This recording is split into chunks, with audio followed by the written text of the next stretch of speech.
I use BitTrex. I think I DM'd you about it, but that's a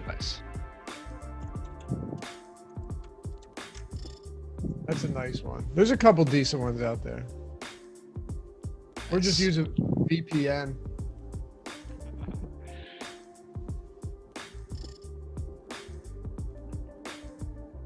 Beautiful.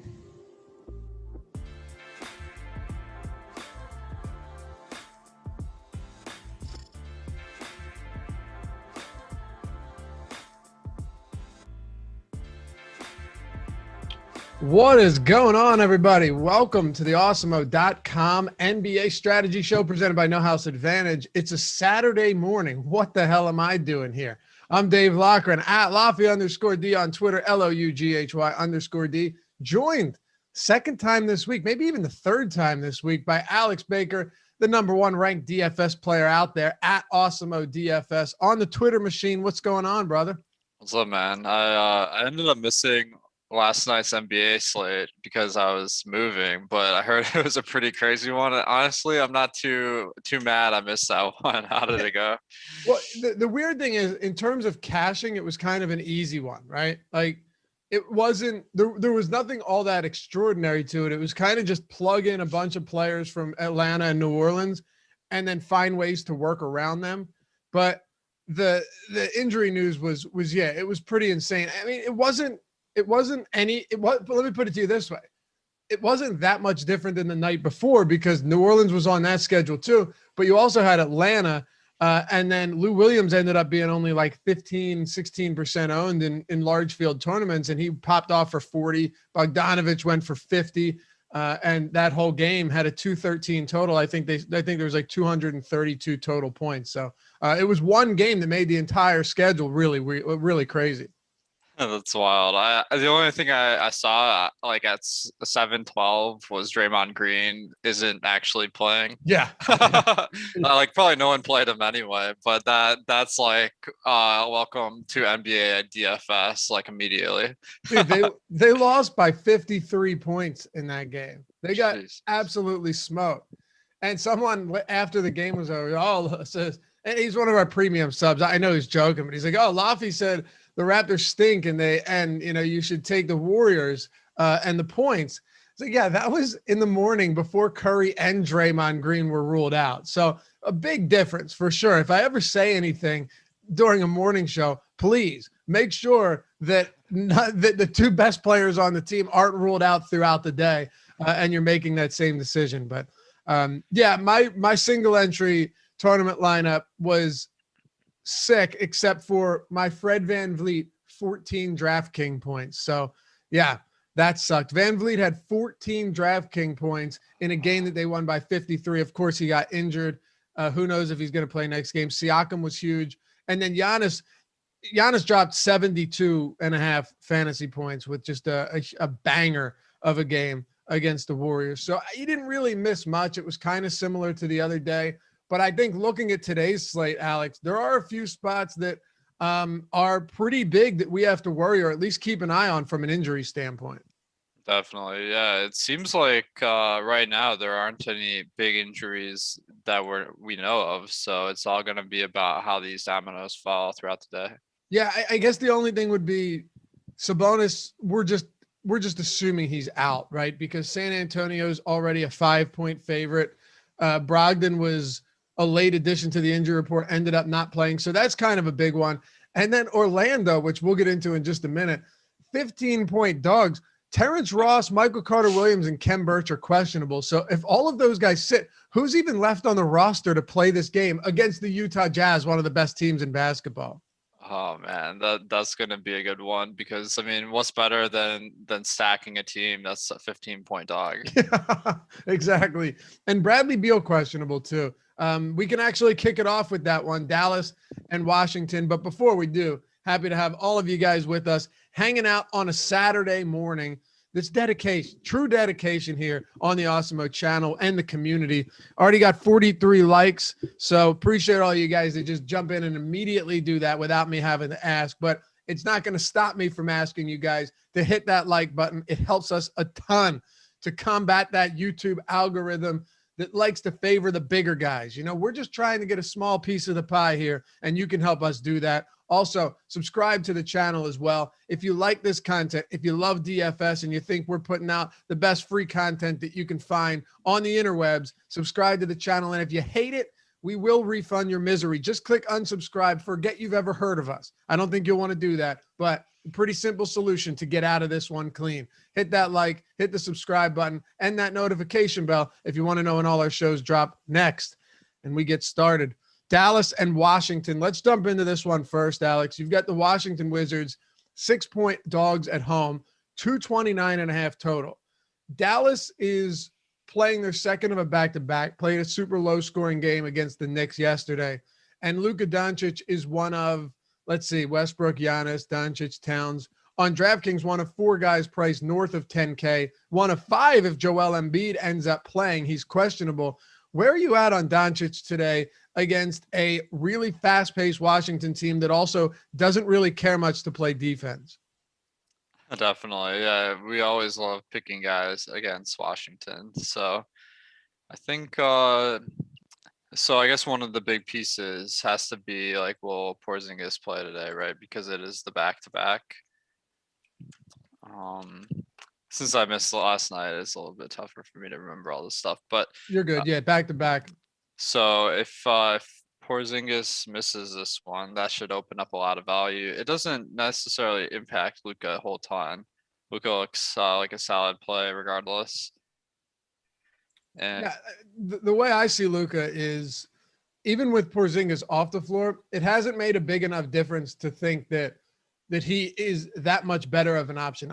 I look at Luka Doncic and I see a top play today for sure. I don't know how you wouldn't love him against the Wizards. I mean, we play everyone else against them, right? They lead the league in pace by almost 1.5 possessions per 48, which is an insane number. They're at bottom 5, bottom 6 defensive team in terms of defensive rating. You just really have to like them. Now, do you have Porzingis out today? Did he freeze on me? Did I lose him? Yeah, he froze. You're muted, Chris. All right, we'll get him back. See what's going on here. Yeah, you have Porzingis as somebody who, even on the second of a back-to-back, if he plays, I'll go to him too. I mean, I really don't care. I think if he plays, you'd probably expect him not to be limited. Trying to figure out how many back-to-backs he has played recently. I know he played 1 in February, but if he doesn't play, Luka's a strong option regardless. If he does play, Luka's a strong option, and Kristaps Porzingis is solid too. I know our boy Dr. Ben yesterday, if you didn't see that, dude, you got to go back and watch the tip-off show. That was fantastic. With the stethoscope, with the lab coat, he actually looked like somebody. He looked like he was in an infomercial trying to sell like toothpaste or something. And it was the first bet in a while that I think he missed on. He took Porzingis over points, rebounds, and assists. Not the best game from him against the Knicks, but now he's back. So, Alex, before you left, what I asked was, do you have Porzingis out on the second of a back-to-back, or are you still not certain one way or the other? You're muted. Thanks. All the technical difficulties from this move. Sorry, guys. So, I think it's hard. I mean, it's always hard to call. I think we'll know by lock, certainly. So if Porzingis is out, maybe we see some of the bigs get more work, but they have like 4 of them that could be active tonight. So that's really hard to feel confident in. So I honestly don't know if it'll be like the most pivotal piece of information. Although whoever would be starting for Dallas at center could be interesting. Yeah, no doubt. I guess the question I would ask is more so, if Porzingis does play on the second of a back-to-back and there's word that he won't be limited, do you like him again in a phenomenal matchup? I mean, we got to like him in the matchup. DraftKings did bump up his price as well as FanDuel. So he's 8,300 on DraftKings and 8,800 on FanDuel. The big thing with Porzingis is he just doesn't play quite as many minutes as other starters. He's averaged about 30.5 on the year. So you are paying a little bit of a premium for that kind of minutes. And Dallas really isn't a team that we usually see a ton of ownership from, but on your first run of ownership over at Awesemo.com, You've got them with pretty decent popularity across the board today. Josh Richardson, Maxi Kleber even getting a little bit of love here. Dorian Finney-Smith. Outside of the clear, obvious Luka Doncic play, what do you think about the rest of the Mavericks in such a good spot? Right now, there's no really cheap guys that are going to get the minutes. So by default, we're going to be looking at guys like Maxi Kleber. The one thing about him is it doesn't really matter who's in and who's out for his production because he doesn't really score unassisted, and his usage is only at 10% on the year to begin with. So he's always a little bit underwhelming in fantasy, but probably a solid NBA player. Someone that's going to get the minutes, which is more that you can say about 4,100 guys elsewhere. And then Dorian Finney-Smith, maybe a guy that would benefit a little bit more if Porzingis is out, but certainly not an exciting option. We saw such a precipitous drop-off from Josh Richardson when he went from Miami to Philly and then now to Dallas. He's just been kind of an afterthought all year. But are you getting to him today, at least this early in the morning? Are we going to Josh Richardson and just saying, you know what, he should get 30-plus minutes if it's close? He's under $5,000. Tough. Oh, no. I can tell you this much. He was saying definitely. I mean, he doesn't have huge stats with Luka being kind of a guy that's always with the ball. So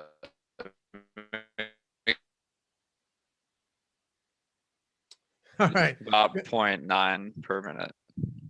Your connection's rough, man. Real rough right now. Shit. Yeah. My bad. Are you hardwired or are we Wi-Fiing it today? Wi-Fi, because like, dude, we didn't even get our internet set up. So I'm like on this Xfinity Wi-Fi thing, and it was working real well for me before. Let me see if I can close some of my like syncing and stuff. Maybe that's slowing everything down. Worst case scenario, if this keeps happening, you just jump on like with your phone or something. Dude, I'm serious. Just like hold the iPhone like that. Yeah, if we have to, we'll make it work. We'll rig this one up. What are your thoughts on the Wizards today with Bradley Beal still in question? He's now missed a handful of games, and Russell Westbrook, even when he doesn't have a great game like last time out where they got smoked by the Pistons, still had a triple-double. I mean, he's now triple-doubled in 4 straight games. He averages a triple-double on the season. He's been one of the best fantasy producers in the league this season. They keep losing. The Wizards are an awful basketball team. They're like 17-30 or something like that. But Westbrook just keeps piling up the numbers. I know we like Dallas, but do we want to run it back? And I'm not talking about a game stack necessarily, but do we like the Wizards as well? Yeah, I think it's all going to hinge on Bradley Beal. If he is out, then we've seen Russell Westbrook like just performing at a ridiculous level for fantasy. So he's been getting triple doubles like pretty much every single game. Even the last game, which they got blown out, he still got a triple double. That's what we call classic Westbrook. So I think at 11.1K, he would be looking pretty good if Bradley Beal's out. Someone that I would definitely prioritize. The only thing is the rest of the Wizards guys, man, they really did pretty bad the other day when Beal was out. So it's hard to have a ton of confidence. One thing I'd be looking for is I think Garrison Matthews started the second half over Robinson last game. So if Garrison Matthews got the start today, he's 3K. That would be a huge building block for us. Yeah, absolutely. And we don't have the same value that we did yesterday or the day before where like the Stars and Scrubs build was really as simple as you wanted it to be. You just plug in all of your cheap guys and then build around it. You could do whatever you wanted yesterday. The crazy thing is there weren't enough high-priced players to actually feel good about Stars and Scrubs. You had to go there anyway. But what about the New York Knicks and Detroit Pistons? I don't imagine we'll spend a lot of time here. The total, get ready for this, is 202. I want to see it drop below 200 just so we can have what's got to be the first one of the season. The Knicks are 2-point favorites. And just 2 really slow-paced teams, 1 top-5 defense. This is an ugly game, Alex, but maybe you can find the diamond in the rough here on either side. Yeah, I think I totally buy into this total being over 200 because the Pistons have Killian Hayes returning tonight. Oh, So that'll do it. yeah. You need that top shot value to go up, huh? Dude, I don't have any, man. The price got way too high. It's like $250 for a guy that hasn't even been playing. And Yeah, right. when he did play this season, he was like absolutely dreadful. Like I honestly, and like I think that coming off the injury that he was out a couple months, like there's no way I'd play him in fantasy tonight unless we have some sort of reason to believe that he'll get more than 20 minutes. But that is a little bit exciting that he's back. I don't think it does much aside from just making Saban Lee and Corey Joseph really unpredictable as far as minutes. So um, the other guys on the Pistons that are usually good are Sadiq Bey, Plumlee, and Grant. But the matchup versus New York is definitely a negative. So I'm probably not looking that way tonight. Okay. On either side of this game, right?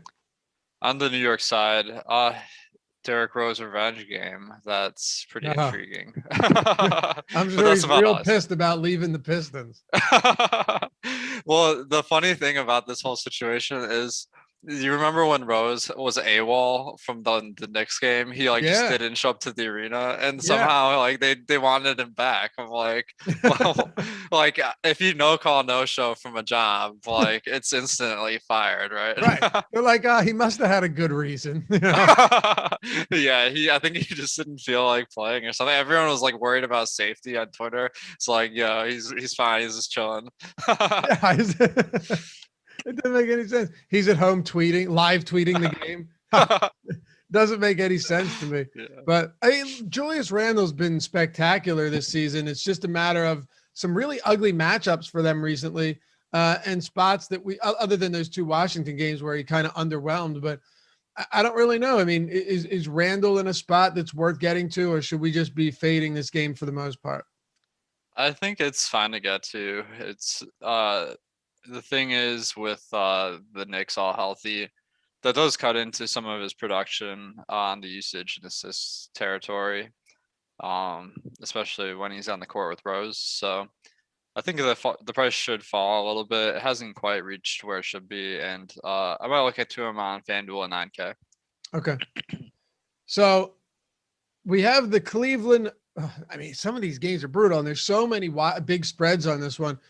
The Cleveland Cavaliers and the Miami Heat, 206.5 total. It's remarkable to see how some of these totals have dropped since the beginning of the season. Of course, it's late in the year. You have a lot of injured players. You just have a lot of teams that are running their young players to see what they can do in a lost year. But the Cleveland Cavs are 11.5-point dogs against the Heat.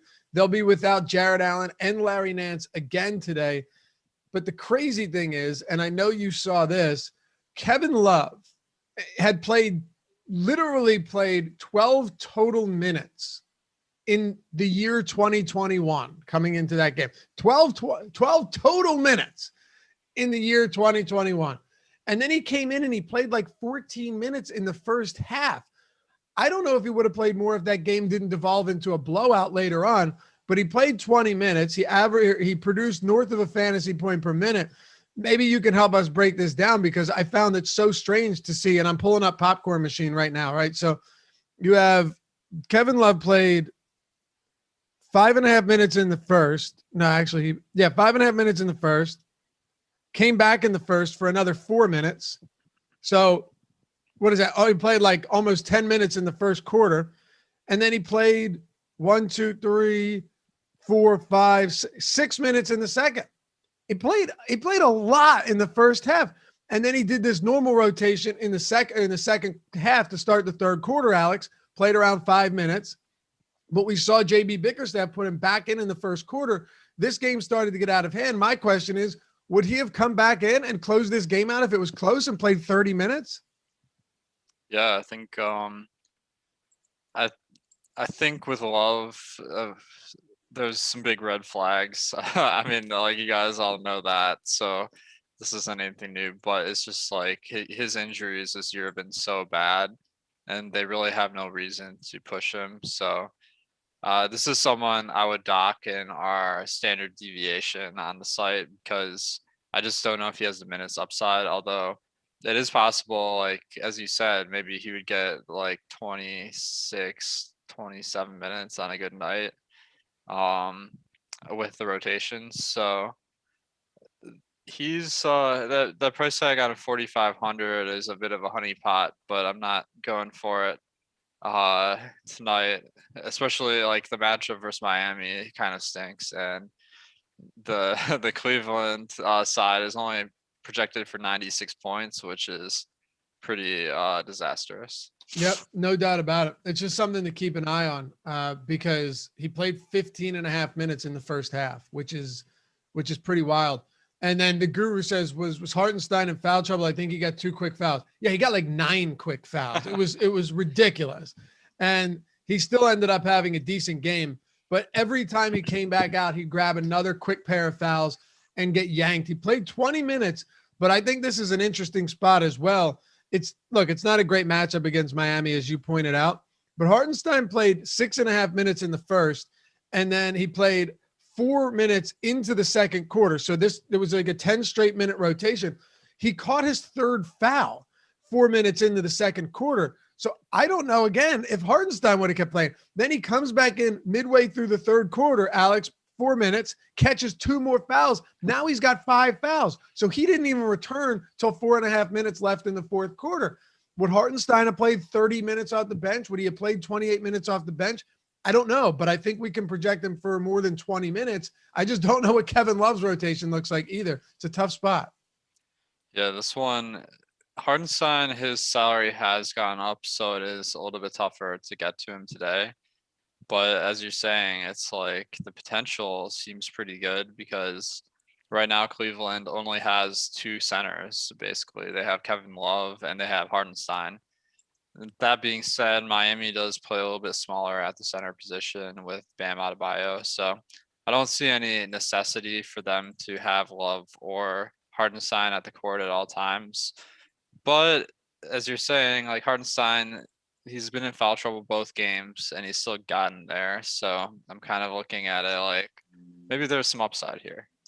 Yeah, he's played averaged over 1.3 DraftKings points per minute in his 2 games with Cleveland. I think there's some tournament appeal. You have to obviously take the risk and ask yourself whether or not the minutes will be there if he wasn't in foul trouble and what Kevin Love's minutes are going to look like. But if you think you have a good read on that, then, it's not a bad idea, especially with how well he's played. You got anything else from Cleveland or from Miami? I think we got to talk about Dean Wade because he's just been playing insane minutes, like 34 and then 38 minutes. So like he's not a very good fantasy player, and it's a little bit puzzling why they're like playing him that many minutes in the first place. But if he gets to start today again, like maybe you can throw some darts there. On the Miami side, Oladipo did play his debut the last game a couple days ago. His minutes weren't that high, but I do really feel like that's going to impact the production of Butler, Bam, and all the Heat guys. So I'm kind of looking at that as a spot where maybe we got to be careful. Yeah, I'm staying away from this entirely, especially because Goran Dragic is also back. So you have a healthy Goran Dragic, a newly minted Victor Oladipo, Jimmy Butler, Tyler Hero. There's just too many bodies right now for me to feel comfortable, even though I guess it's an okay matchup against Cleveland, not a great defense, plays at a pretty slow pace. So, yeah, I'm getting away from this one. On Miami and Philadelphia, this is where things begin to get interesting. Joel Embiid has been lobbying to play, and he's missed 10 games. He's questionable today. Word on the streets is that we could definitely see him back in action. The Minnesota Timberwolves, however, had Ricky Rubio pop up on the injury report right after the deeper dive heading into Live Before Lock yesterday. Of course, you can check both of them out today, 5 o'clock, 6 o'clock, right here on the Awesemo YouTube channel. No other place to be if you're trying to make sure you've got all of your ducks in a row leading up to 7 o'clock lock. But the Minnesota Timberwolves could be without Ricky Rubio again today. If that's the case, what are we doing with them against the Sixers, whose defense is going to get exponentially better if Joel Embiid returns? Yeah, so I think on the Minnesota side, Rubio is going to be a key piece of information to look out for because basically the Timberwolves are pretty low on the point guard depth. They got Rubio and they got Jordan McLaughlin. If Rubio sits, I think after yesterday when McLaughlin played 33 minutes and he was on pace for more, he's like an absolute like slam dunk, like stone cold lock in my opinion at 3,500 on DraftKings and 3,600 on FanDuel. So I'm not even going to think about that. I'm just going to lock him in if Rubio isn't playing.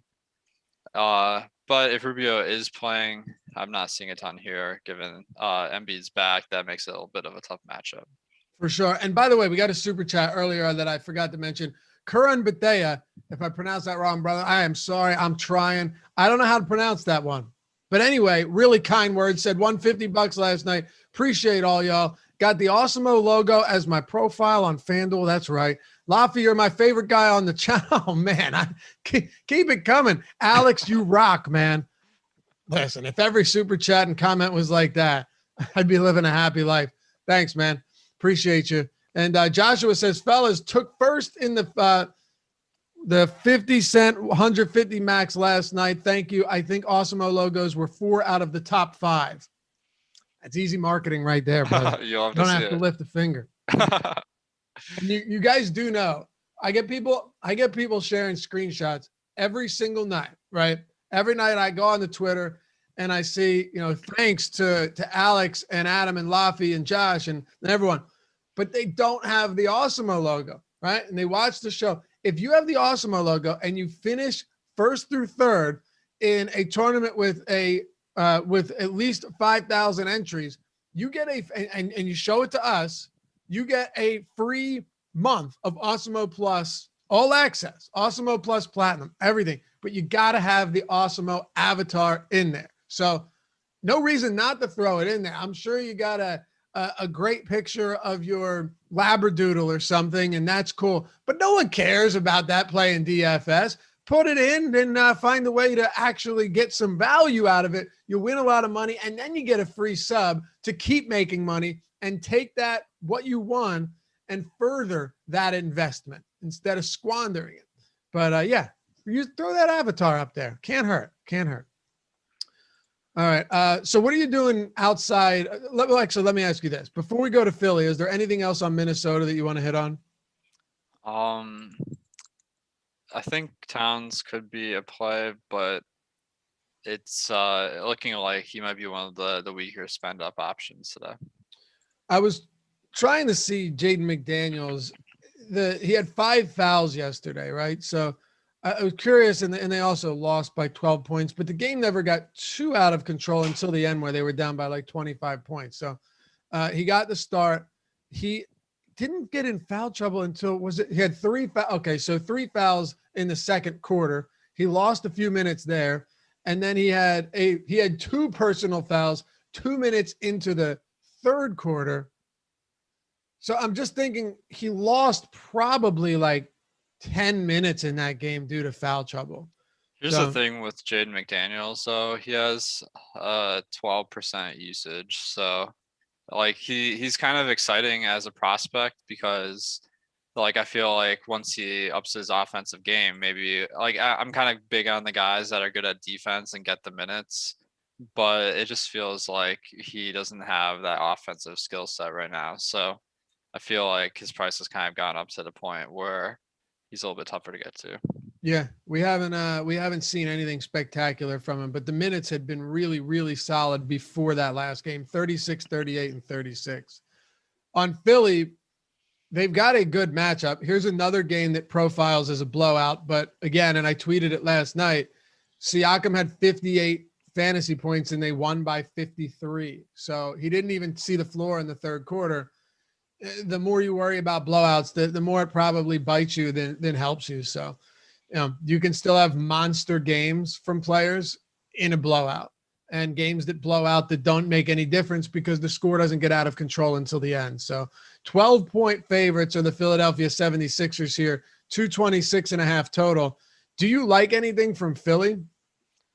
I think I'm going to stay away from Philly today because like they got a great matchup versus the Timberwolves, so that's kind of something that might make me want to play him. But usually in NBA, we're looking for those injuries to benefit people, and this is the opposite. Where with Embiid coming back, the production of pretty much everyone's going to be lower. And I don't feel confident enough that Embiid will play his 32 that he's averaged this year, his first game back after an extended absence. So this one is one I'm a little staying away from. Yeah, I don't have a ton of interest in this team either.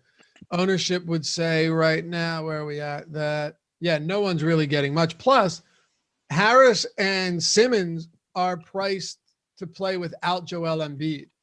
And Simmons has not played particularly well anyway. I mean, the guy's averaging less than a fantasy point per minute with Embiid off the floor in these last 10 games that he's missed. So I have no problem getting away from that, talking about the Pacers and the San Antonio Spurs. But before we do, I don't even remember if I said this earlier, but if I did, well, you get a second dose of it in case you forgot. For $9, you get the Awesemo Plus MLB package for 9 days. $9 for 9 days, or 9 days for $9. It's a solid third of a month. You're only paying $9, $1 a day for all of our MLB content, right? That's ownership projections. That's player projections, the top pitchers tool. And my favorite, I think the most useful, is the top stack tool. It's fantastic. It tells you everything you need to know when it comes to stacking teams every night. And for those of you that have played baseball, and for those of you that haven't, you will find out, or you already know, that stacking in Major League Baseball in DFS is as important as it comes, and you need the tools in order to make the right decisions. So the stack tool for DraftKings, for FanDuel, for Yahoo has the top stack probability, the percentage chance that they are the top stack on the day. It has the top value percentage and the leverage score and their ownership. By the way, did you just add leverage to that this year? Yeah, that was pretty simple. It was just kind of like the subtraction of the top stack in ownership, but that was a common request, so we just added that. Yeah, it's cool. So, Alex, since I have you on, and I don't have this opportunity very often, but I'm always talking about how much I love this top stack tool. You built all of these tools. You've used these tools to win a ton of money. By the way, the promo code is starting9. I should probably mention that at awesemo.com/promos. How does the leverage tool and how does the top stack tool, how does that work for you? How do you apply it to your daily play? Yeah, I mean, the whole point of DFS is you're trying to gain an edge in ownership. So in MLB, what I'm looking for, and NBA, is we have to have a couple guys that have a better chance of winning you the slate than they are owned. You don't have to go overboard and pick all guys or stacks like that, because then you're just going to have a weak lineup. But that really helps you get that extra bit of differentiation from the field, where like you can kind of get a good chance to cash with like all the low leverage plays, but then you have a good chance to finish first with your leverage plays. That combination really maximizes your potential in DFS. Absolutely. And Desmond, that's awesemo.com/promos or awesemo.com/join, depending on what you're trying to do. But yeah, starting9, all one word.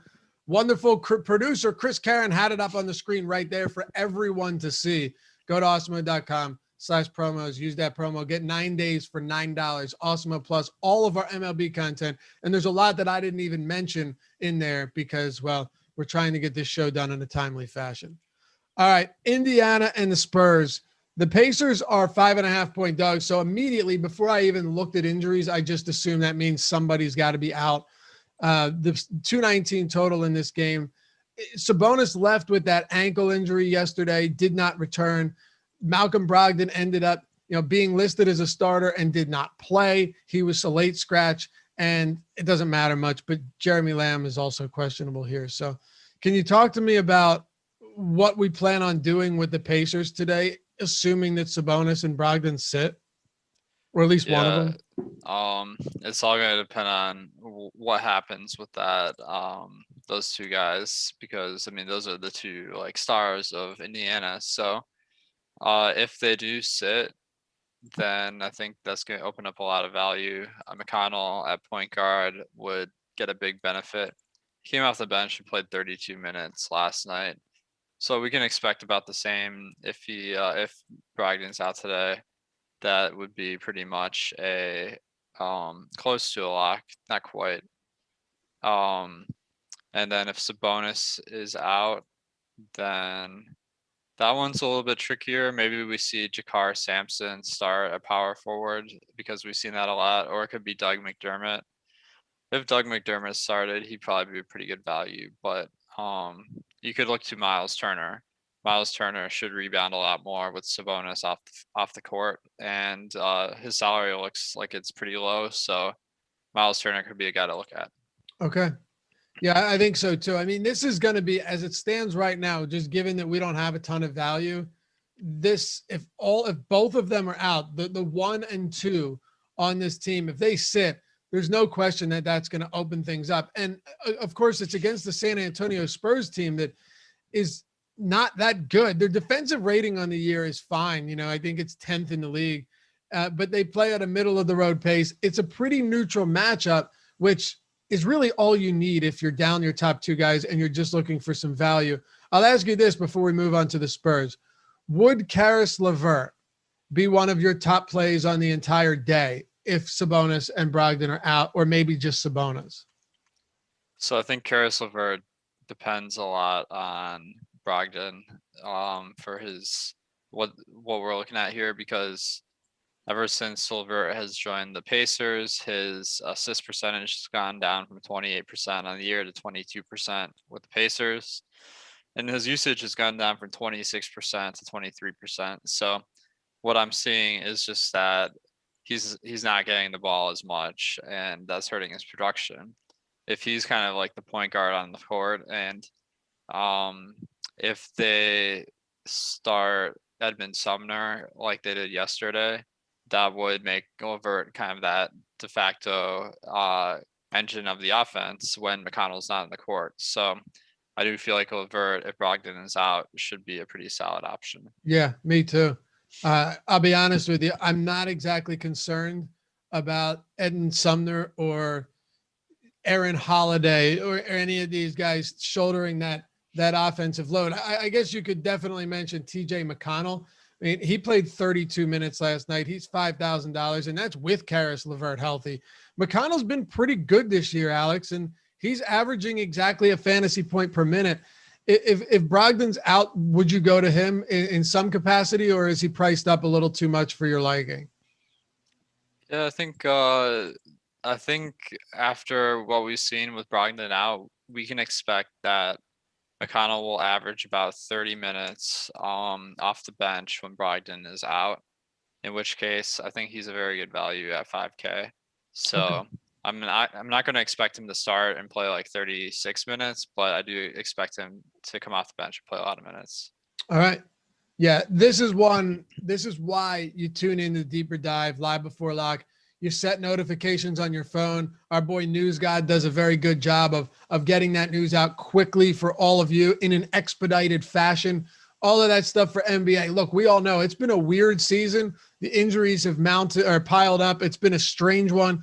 But if you put the pieces together the right way, it'll be a whole lot easier for you to figure out how to make those adjustments quicker. And how to be on top of things. So the Deeper Dive with Greg Ehrenberg and Ryan tonight. You know him as Rinpack, fantastic player. That's at 5 p.m., followed by Live Before Lock with Chris Baggs and Terry McBride. So hopefully we will see you there on this Saturday evening going into Easter Sunday. All right, San Antonio Spurs, DeRozan, DeJounte Murray, Jakob Poeltl, $6,200 on DraftKings now. Big fella's playing pretty well, Alex. It's still a very expensive price point, but you're going to tell us how we approach this Spurs team against the Pacers. Yeah, I think with the Spurs, we don't really have any injuries aside from Gorgie Jang, who he played one game and then got injured, so that was kind of disappointing. But it is a pretty decent matchup versus Indianapolis or Indiana. I mean, I think we can look to Murray, DeRozan, Poeltl, Derek White, Keldon Johnson, all as like pretty solid options, but they might be the kind of last guys in for me, not guys that I'm really going out of my way for. Okay, so just nobody here that's actually a priority for you right now. Yeah, I mean, we're kind of talking about all these injuries and how they might affect the slate. I do think, given the slate as it is right this moment, like the Spurs look pretty solid because it is a good matchup and the prices are all reasonable on these guys. But it's hard to imagine that being the case by 7 p.m. Right. Yeah, that's a good point. Now, it's hard to imagine us right now having any idea what to do with the Orlando Magic. I mean, maybe the answer is just don't play them. But if you just look at this team and you look at right now the construction of this roster after they shipped everyone out of Orlando at the trade deadline, Steve Clifford is going to be there will be a dearth of options, so to speak, when it comes to who's going to be even available in this rotation. If Terrence Ross, if Michael Carter-Williams, if Kem Birch, if those guys end up sitting, because Terrence Ross has played, is going to play 30 plus minutes off the bench like he did last game. Kem Birch got injured in the first 5 minutes, but he was a starter. He was going to play a decent amount of minutes. And you look against the Pelicans, where the Magic amazingly keep winning games. They beat the Clippers, then they beat the shorthanded Pels. But James Ennis played 38 minutes, Alex. Dwayne Bacon played 33 minutes. Okeke played 34 minutes. Chasson Randle played 35 minutes. Terrence Ross played 34. And Wendell Carter Jr. is the last man off the bench, played 31 minutes. Granted, there was an overtime period, but you're beginning to see that Steve Clifford might not have that luxury of playing everybody 25, 26 minutes like he was doing before if certain guys end up being out and joining Cole Anthony and Gary Harris and Markelle Fultz and everybody else on the bench. The crazy thing about the Magic is the price tags have all gone up like a ton. Crazy, so, yeah. Yeah, it's like I'm thinking if Terrence Ross is out, then Dwayne Bacon's going to see like crazy minutes. But in terms of actual like DFS, I'm like trying to plug in these numbers to see like how it look. He just looks kind of like a average play at that point. So I do think Bacon would be in play, but paying $5,500 for Bacon is always not the most exciting thing. Then with Michael Carter-Williams, the guy that's benefiting is Chasson Randle, who his usage has come up a little bit over the last 5 games, but still, I mean, on the year he's at 14%. So he'll get the minutes, but will he get enough to pay off 4,500 despite that is another question. And then Kem Birch is questionable. He's been starting at center. Wendell Carter has been not playing that many minutes aside from that overtime situation, and he's 5,600. So it is kind of intriguing that him and Mo Bamba would split the minutes at center, but I'm not sure that's even actionable information either because of the matchup versus Utah. Yeah, it's a good breakdown. Very seldom am I willing to even consider or entertain the idea of laying 15 points on a favorite. But 15 points right now, if Ross is out and MCW and Birch are out and you're left with this, just I can't think of a polite way to put it. So you're left with a team that's not very good. 15 points does not seem like that much. It really doesn't. I mean, they could just go out there and get absolutely eaten up by this Utah team, which do they have any fantasy value today at their current prices? On the Utah side, I'm looking at Conley potentially sitting this one because it is the back end of a back-to-back, in which case we've seen this like every back-to-back. Jordan Clarkson and Joe Ingles are good plays. So I'm looking at them. Their price tags on DraftKings do look appropriate for if Conley sits, but Clarkson's still a good value at 6,100. But I'm seeing Clarkson at 5,400 on FanDuel. That is a little bit too cheap, and I think on FanDuel I'd probably have a lot of Clarkson. Okay. Hit that thumbs up for us, guys. I'm thinking maybe we can get to 200. It's a lofty goal because it's a Saturday morning. We got 450 people watching. But if you join late, hit that thumbs up. If you're watching after we're live on the replay, welcome. Hit that thumbs up, subscribe to the channel, and feel free to leave us a comment in the chat since the live chat is no longer there. I read all of the comments on our shows, whether they're good, bad, nice, indifferent, doesn't matter. I read them and I usually respond as well. Josh Castro says, took down a $1.20 max on DraftKings last night. Already had a free month coming with the avatar from a top 3 last week. That's awesome. You guys rock, been crushing it lately. Thanks, Josh. Appreciate you, and congratulations. All right. You ready to close these two games out, Alex? Yeah, definitely. OKC and Portland. One of the only games that actually has a moderately high total on the entire slate, 227, but Portland's an 11.5-point favorite against an Oklahoma City team that, similar to a couple other teams, specifically Orlando, is just down so many players. SGA is out. Al Horford's not playing anymore. Baisley's out. Lou Dort is out. They're in dire straits here, and that resulted last night in Teo Maledon having or no, it wasn't Maledon. Who was it? Who had the huge game yesterday for Yeah, it was Maledon. He scored 33. Maledon? Okay, yeah, it was. That's what I thought. Oh, that's weird. It's not even updated yet from where I'm looking. Huh. But yeah, he had a big game, and I don't know, maybe he does it again. Who knows? Portland does have the worst defense over the last 30 days or since the start of March. So are there any spots you like for the Thunder? So one thing I'm looking out for is Lou Dort was out for this concussion yesterday. It is possible he comes back today, because I don't think we've seen an injury report. You're right. I'm sorry. He was out for yesterday. He's questionable today. I think I have that on Yeah. the screen to begin with, and I just mixed it up.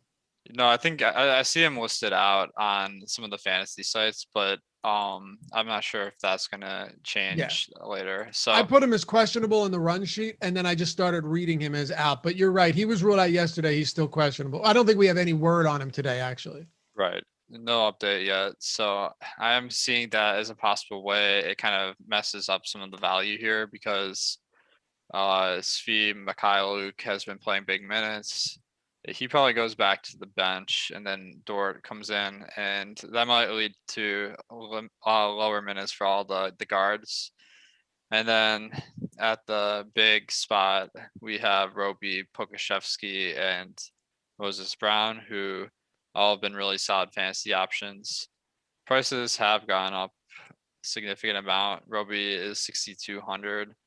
Moses Brown is 7,300 on both sites. That is a little bit high in a spot where they're 11.5-point dogs. So, man, it feels like with who's starting for Oklahoma City, we should be able to find some value, but I'm not seeing that being the case. You know, I've been saying that same thing for the past couple of weeks or past like 10 days with all of these guys out. You would expect to open up ownership and say, oh, wow, okay, they're super chalky. But with prices increasing and then just a lot of overall not great players being on this team, it's been tough. But I think the biggest point, and you made it already, is these salaries are beginning to reflect their production. And when guys are out, when guys are injured for so long or out of the rotation for so long, it gives these sites like DraftKings and FanDuel the time to update salaries and get them a little bit more accurate. So it's tough, but like, is Moses Brown worthwhile at a 7K plus price point, or do we just want more from that today against the Blazers?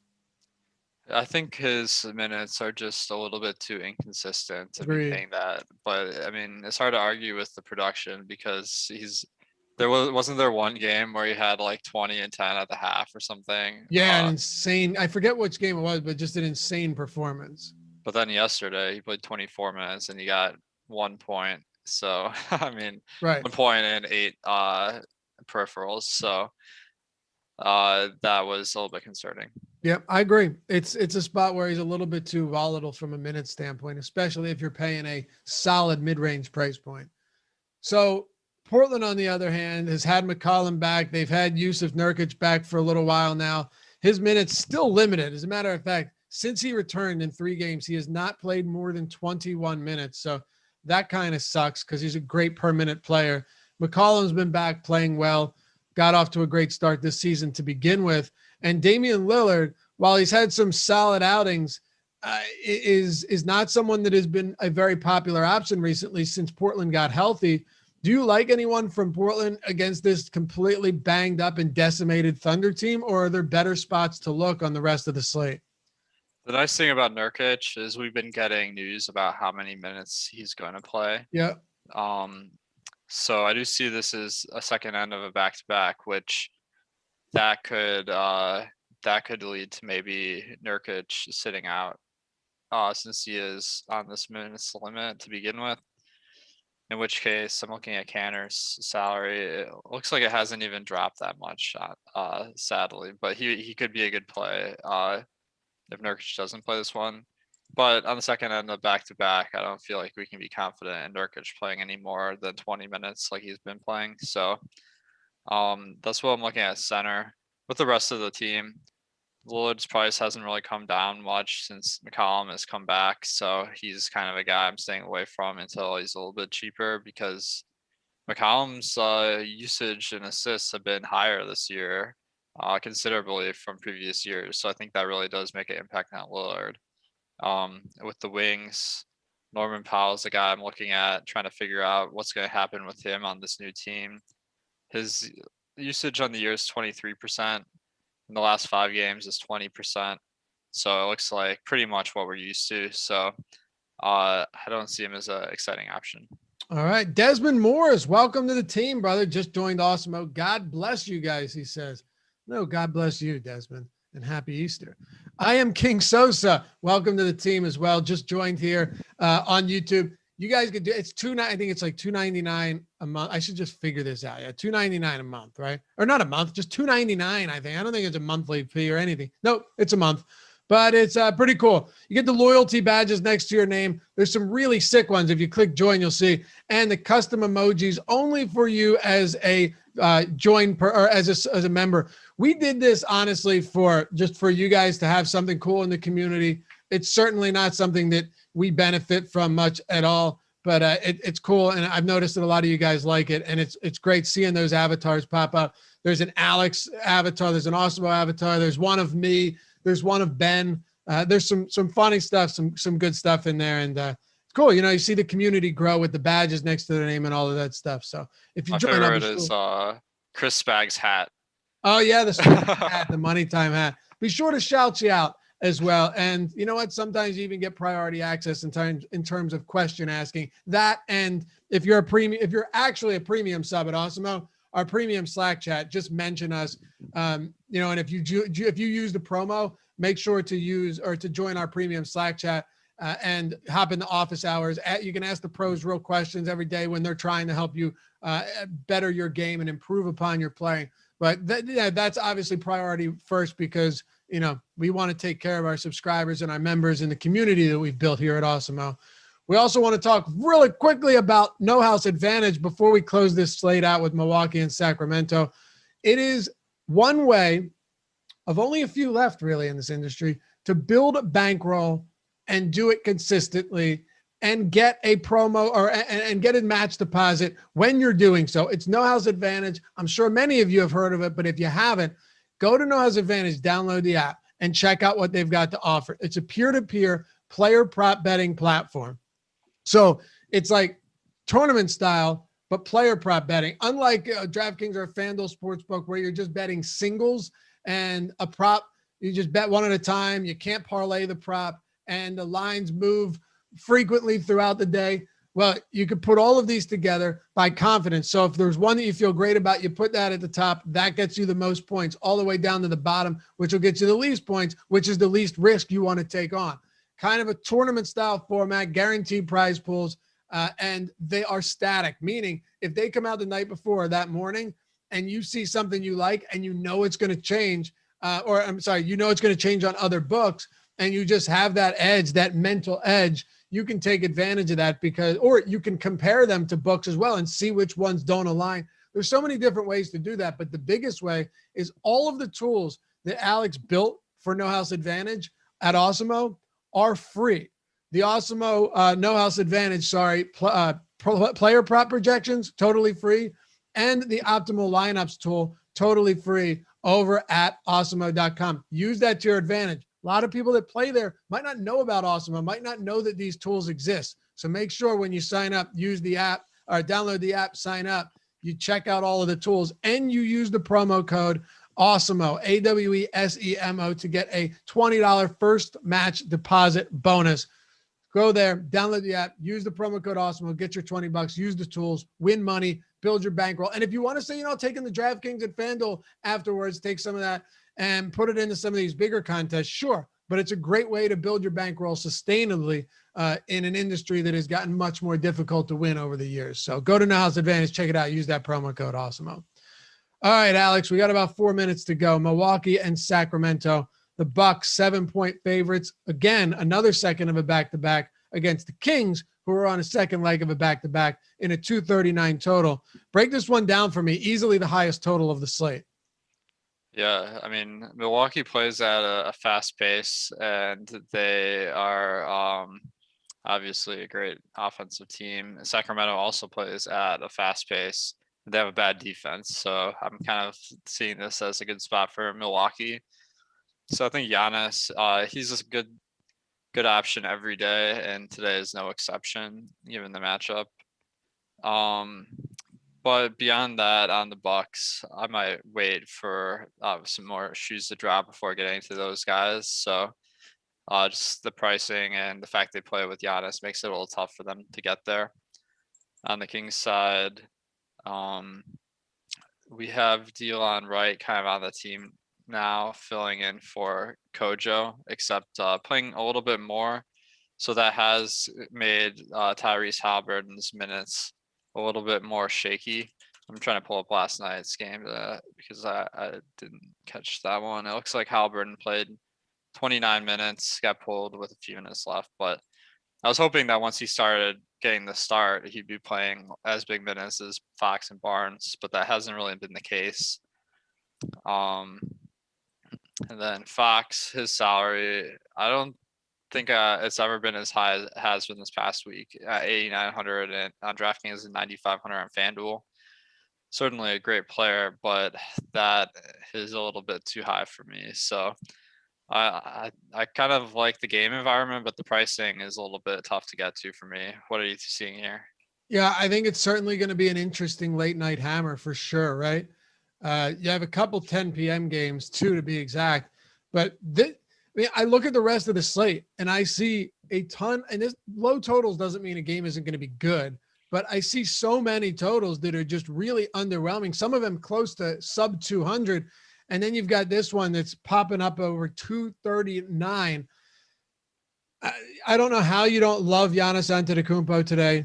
Phenomenal spot against the Sacramento Kings.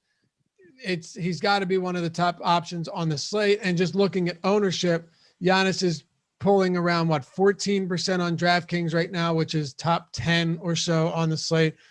The rest of this game, though, nobody's crazy owned, but you have Buddy Hield, Rashawn Holmes, De'Aaron Fox, Hassan Whiteside, if he plays. I don't know if we have a ruling on him yet. Chris Middleton, all of them in the double digits. So I'm perfectly fine getting to this game in many different facets because I think it could stay close. 7 points really isn't that scary, especially with Sacramento playing back-to-back games on the West Coast at home and Milwaukee playing back-to-back games on the West Coast on the road. It just feels like a spot where this game stays close. I wouldn't be surprised if Sacramento wins, honestly, but I think they cover, Alex. And I might even dabble on an outright win for the Sacramento Kings tonight. Really? That's bold. I like it. They've played pretty decent basketball lately. And I just think, given the circumstances, they've got the personnel to keep this game close, but I do like them to cover the 7 points, even though they aren't the greatest team. They've had some pretty decent wins of late. So would you say I like the composition they have where they got a really good point guard with Fox and they've kind of surrounded him with high efficiency guys. So that definitely can be a winning team. So the only problem is on the defensive end, they've been a little bit weak. Yeah, they're certainly not a very good team defensively. I'm not going to pretend that they are for sure.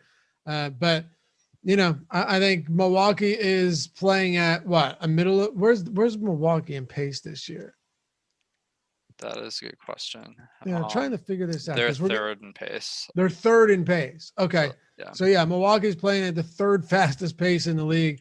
Sacramento at the 11th fastest pace. But the biggest point you made, and it's really important, is the Kings have the worst defensive rating in the league. They are bad defensively. No doubt about it. Giannis is going to eat them alive in the paint.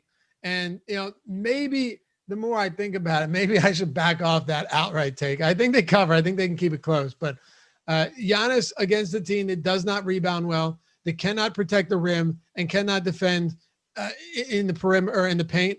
This could be like an 80 fantasy point game from Giannis. So absolutely love him here. Any priorities from this game, and then we'll wrap it up. I'd say Giannis, especially if more value opens up. There could be some other great options at that range, like Luka. So I think it'll be kind of like Giannis is probably number one, but it won't be by a ton. All right. And we'll close it with this. Ghetto Farmer Boy says with the super chat, thanks, man. He says, sup, fellas, are your ownership projections based off cash games, GPPs, a particular GPP, everything? Thanks for all the great content. I'll let you answer that, and we'll get out of here, Alex. For the ownership, we're really trying to project those largest field, like $15 tournaments or whatever the largest on the site is. When you change like the tournament you're playing in, you can kind of adapt that, because that tournament, the $15, I did some testing. I found that was like the softest tournament. So it's going to have the least efficient ownership. But as you get to other tournaments, it becomes a little sharper, and you can kind of see that when you build lineups with the projections, is that the guys that are popping up more than the ownership might be a little bit higher owned in the tougher tournaments. Hopefully that answers your question, Ghetto Farmer Boy. Alex and I will talk to you next time on the NBA Strategy Show. You'll see that tomorrow. Follow Alex at Awesemo DFS, myself at Loughran_D, LOUGHY_D, and be sure to stick around for everything we've got going on today. NHL Strategy Show, the MLB Live Before Lock at 4 p.m. with EMAC and Gundacker. I loved how Spags threw that out there the other day. It was great. Then the deeper dive with Greg Ehrenberg and Ryan, Live Before Lock with Spags and Terry. And don't forget, all of our shows available in podcast form. Leave us a review and a rating while you're there. We'll appreciate it. We'll see you guys back here soon. Good luck today and have a good Easter.